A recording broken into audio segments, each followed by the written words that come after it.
శ్రీ సత్యసాయి జిల్లా నలుమూలల్లో ఎక్కడైనా ఏంటంటే అంబులెన్స్ రావడమైనా 5 నిమిషాలు లేట్ అవుతుందేమో గానీ మన ఆడబిడ్డల కోసం అరగంటలో సంఘటన స్థలంలో నేను ఉంటానంటూ తన కాకి యూనిఫామ్ భుజస్కంధాలపై ఉన్న ఐపీఎస్ అనే 3 అక్షరాల సాక్షిగా ప్రకటించిన మనందరి ఆత్మీయ మహిళా అధికారి ఆమె. అంతర్జాతీయ మహిళా దినోత్సవాన్ని ఆడబిడ్డల ఆత్మ రక్షణ దినోత్సవంగా మార్చి వారి ముఖాల్లో పొచ్చి గౌరవనీయులు శ్రీ సత్యసాయి జిల్లా ఎస్పీ గారు శ్రీమతి రత్న మేడం గారికి సగౌరవంగా సవినయంగా వేదికపైకి ఆహ్వానిస్తున్నాం. వారికి పుష్పగుచ్చాన్ని కూడా అందజేస్తున్నారు. వివిధ ఎన్జిఓ సంస్థల నుంచి విచ్చేసినటువంటి మహిళలు, గ్రామీణ సత్యసాయి సూక్తిని అక్షరాలు ఆచరిస్తున్న పుట్టపర్తి డిఎస్పీ గారు శ్రీ విజయ్ కుమార్ సార్ ని సగౌరవంగా వేదికపైకి ఆహ్వానిస్తున్నాం.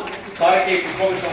డెమోక్రసీని ఢిల్లీలో కోరడం వాళ్ళు ఎక్కువగా కూడా ఈ రాజ్యాంగబద్ధంగా ఈ డెమోక్రసీలో వీళ్ళని ఎలా తీసుకురాగలరు, వాళ్ళంతా ఎలక్టెడ్ మెంబర్స్ కి వాళ్ళ డెమోక్రటిక్ ప్రాసెస్ లో వాళ్ళు ఎలా తీసుకొస్తారని కూడా సో వాళ్ళని కూడా పంపిస్తున్నాము. అలాగే ఈ సర్పంచెస్ కి టెక్నాలజీ ఎంతో అవసరం. మనకి రాను టెక్నాలజీ చాలా దొరుకుతుంది కదా. సో ఆ టెక్నాలజీలో కూడా జియో స్పాషియల్ అనేది ఒకటి ఉంది. సో హైదరాబాద్ లో చాలా ఇస్రో వాళ్ళు కండక్ట్ చేస్తున్న ఇది. సో దానికి కూడా మన సర్పంచెస్ ని పంపిస్తున్నాం మన గ్రామాల నుంచి. అలాగే కాకుండా గ్రామాల్లో పనిచేయడానికి ఎక్కడున్నా కూడా చూస్తే చాలా మంది ఏమంటే విమెన్ గ్రామాలకు వెళ్ళలేరండి, వాళ్ళు పని చేయలేరండి.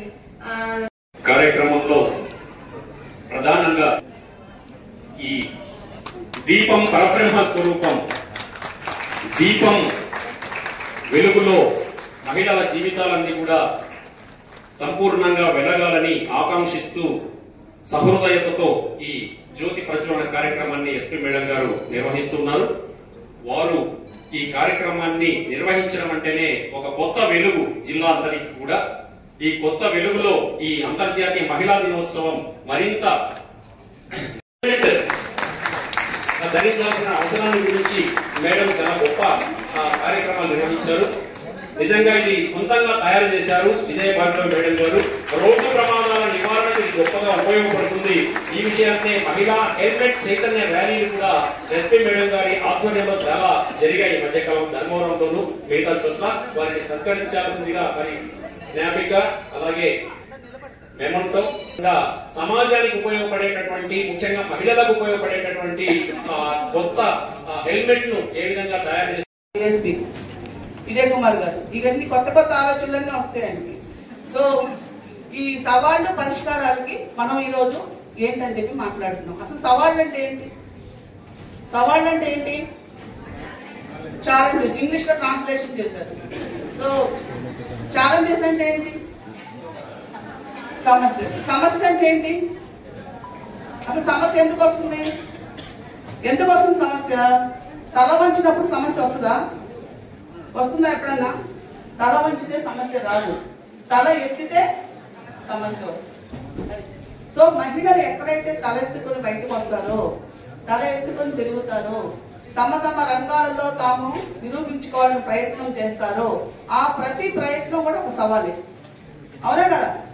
ప్రతి ప్రయత్నం కూడా ఒక సవాల్. వెలుగు వర్కర్ అయి ఉండొచ్చు, ఆశా వర్కర్ అయి ఉండొచ్చు, ఒక డాక్టర్ మహిళ అయి ఉండొచ్చు. ఎవరైనా సరే మీరు చేసే ప్రతి పనికి మీకు వచ్చేటువంటి అడ్డంకులన్నీ కూడా సవాళ్ళు. మరి సవాళ్ళని ఎలా అధిగమించాలి? వీటికి పరిష్కార మార్గాలు ఏమిటి అని అంటే దానికి ఒక పరిష్కార మార్గం సంఘటితం. ఏంటది? సంఘటితం. సంఘటిత మహిళ, అసంఘటిత మహిళ అన్నారు. సంఘటిత మహిళకు నిదర్శనాలే మన దగ్గర ఉన్నటువంటి రకరకాల గ్రూపులు. సో ఈ గ్రూప్ ద్వారా చేసేటువంటి యాక్టివిటీస్ కావచ్చు, చైతన్యం కావచ్చు, మీరు వెళ్ళి రిప్రజెంట్ చేసేటువంటి సమస్యకు రిప్రజెంటేషన్ చేసే విధానం కావచ్చు, ఇవన్నీ కూడా సంఘటితమైనటువంటి పనులు. సో మహిళలు సవాళ్ళు ఎదుర్కోవటానికి ఉన్న ఒక మార్గంలో ఉన్న మార్గాలు ఒకటి సంఘటిత మహిళగా ఉంటాం. కరెక్టే కదా? సంఘటిత మహిళ. సో అందుకని ఈరోజు సవాళ్ళు పరిష్కారంలో పరిష్కారం ఒకటి నా తరఫున సంఘటిత మహిళ అని చెప్తుంది.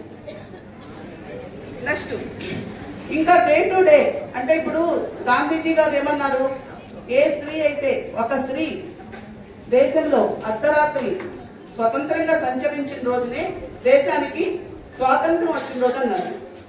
డాక్టర్ బిఆర్ అంబేద్కర్ ఏమన్నారంటే, ఒక దేశం యొక్క ఆర్థిక లేక సామాజిక ప్రగతిని ఒక మహిళకు సాధించినటువంటి ప్రగతి ద్వారా మాత్రమే నేను కొలుస్తాను ఇంగ్లీష్ లో.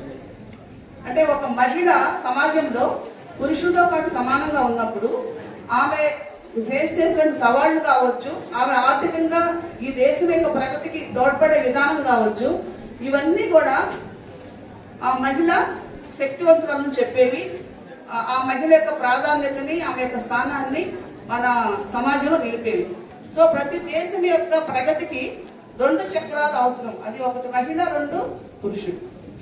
సో మహిళ ఎప్పుడైతే తక్కువ చేయబడుతుందో, వివక్షకు గురవుతుందో, ఎప్పుడైతే ఆమెకు ఉన్నటువంటి అవకాశాలు తగ్గించబడతాయో, సమాన అవకాశాలు ఉండవో, అవన్నీ కూడా ఎవరి మీద ప్రభావం చూపిస్తాయి? ఎవరి మీద? ఆ ఇంటి వరకు కాదు ప్రభావం చూపించేది, దేశ ప్రగతి మీద ప్రభావం చూపిస్తుంది. ఒక దేశం యొక్క ఆర్థిక ప్రగతి, ఆర్థిక అభివృద్ధి పైన కూడా మహిళల యొక్క పాత్ర తగ్గించబడటం అనేది ప్రభావం చూపిస్తుంది. అందుకోసమే ఇంత మహిళలకు సంబంధించి ఇంత చైతన్యం, ఇంత తీసుకురావడం, ఇంత ఎంకరేజ్ చేయటం. ఇంతకుముందు ఎప్పుడైనా ఉందా? గత 20 సంవత్సరాల క్రితం మహిళల్ని ఆర్థిక సంఘాల్లో కూడగట్టడం అనేది ఉందా? లేదు కదా. అంతకుముందు ఏముండేవి? లేడీస్ క్లబ్లు, అవునా, rotary club, Lions club, ladies club, రకరకాల క్లబ్స్ అన్ని ఉండేవి. మరి మహిళల్ని ఆర్థికంగా కూడా సంఘటితం చేయడానికి ఏర్పడినటువంటి సంఘాలే తర్వాత వచ్చినటువంటి రకరకాలైనటువంటి సంఘాలు. ఎందుకు వచ్చినవి? ఎవరు దీనికి మూల కారణం? ఎవరు? గవర్నమెంట్. గవర్నమెంట్ ఇలా ఎందుకు చేయాల్సి వస్తుంది? ఇది బికాస్ ఇండియన్ కాన్స్టిట్యూషన్ లో ఉమెన్ కి, పురుషులకి సమానత్వం అనేది ప్రకటించబడింది. ఒక దేశం తన విధానాలని, తన అడ్మినిస్ట్రేషన్ ని ముందుకు తీసుకెళ్ళాలంటే ఎవరి మీద ఆధారపడుతుంది? కాన్స్టిట్యూషన్ మీద ఆధారపడుతుంది. కాన్స్టిట్యూషన్ లో మహిళల పట్ల వివక్షని ఆర్టికల్ 15(3) వ్యతిరేకిస్తుంది. లింగ వివక్ష కాదు, లింగ సమానత్వాన్ని బోధిస్తుంది. సో ఇలా మనకి ఆర్టికల్స్ ఏమైతే భారత రాజ్యాంగంలో చెప్పబడినవో, సమానత్వం కానీ, స్వేచ్ఛ కానీ, ఎక్కడైనా వెళ్ళి పనిచేస్తున్నటువంటి హక్కులు కానీ, ఇవన్నీ కూడా ఆర్టికల్ 14 నుంచి ఆర్టికల్ 32 వరకు ఉన్నాయి, అందరికీ తెలుసు. సో ఈ ఆర్టికల్స్ అన్ని కూడా భారత రాజ్యాంగం యొక్క మూలాలు. సో ఈ మూలాలను బేస్ చేసుకునే చట్టాలు రూపొందింది. ఆ విధంగా రూపొందినటువంటి చట్టాలు మనం ఇంప్లిమెంట్ చేస్తున్నాం. అట్ ద సేమ్ టైం రాజ్యాంగంలో ఏవైతే చెప్పబడిందో మహిళలకు సమానత్వం ఇవ్వడం అనేది ఆర్థికంగా, రాజకీయంగా, సామాజికంగా, కల్చరల్ గా, అంటే సాంస్కృతిక పరంగా, అన్ని విషయాలలో కూడా, మతపరంగా అన్ని విషయాల్లో కూడా మహిళలకు స్వేచ్ఛ, సమానత్వం కల్పించింది భారత రాజ్యాంగం. కాబట్టి గవర్నమెంట్ ఆయా రకాలైనటువంటి పనులకి ఆయా ఆర్టికల్ సంబంధించి, అంటే ఒక్కొక్క హక్కుకు సంబంధించి కొన్ని ప్రోగ్రామ్స్ అనేది రావడం జరిగింది. అలా వచ్చినవే ఫైనాన్స్ డెవలప్మెంట్ ప్రోగ్రామ్స్, ఆర్థిక స్వేచ్ఛ కోసం. ఇంటర్నేషనల్ సంస్థ ఒకటి ఉంది. ఏంటది? యునైటెడ్ నేషన్స్ ఆర్గనైజేషన్, ఐక్యరాజ్య సమితి. 1948వ సంవత్సరంలో హ్యూమన్ రైట్స్ డిక్లరేషన్ అనేది జరిగింది ప్రపంచవ్యాప్తంగా. ఆ హ్యూమన్ రైట్స్ డిక్లరేషన్ ఎందుకు జరిగింది అంటే, అంతకుముందు ఉన్నటువంటి